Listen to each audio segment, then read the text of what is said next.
Sa mga kapwa ko content creator na nag-uumpisa pa lang, yung mga bago pa lang, ugaliin po natin na i-check ang ating settings, which is makikita natin doon ang help and support. I-open po natin yung support inbox. Nandun po lahat ng alerts natin, yung mga pina-flag sa atin ni Facebook.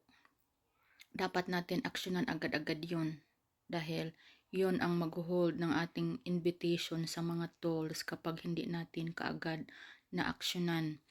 Kailangan natin yun i-check every day, 3 times a day, 5 times a day, pagkagising, pagkapananghalian, pagkahapon. Pag may time ka, kailangan mo i-check yun kasi anytime pwede may dumating na alert sa mga inbox natin.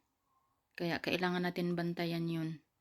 Pati sa mga videos natin na naka-upload na, may makikita kayo doon na parang speaker.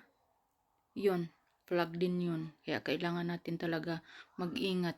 Kailangan natin, kahit sabihin pa natin original yung mga ina-upload natin na video, kailangan pa rin natin sila i-check. Kasi hindi natin alam kung merong nakikitang mali si Facebook doon. Kaya kailangan nating mag-ingat at kailangan natin talaga i-check.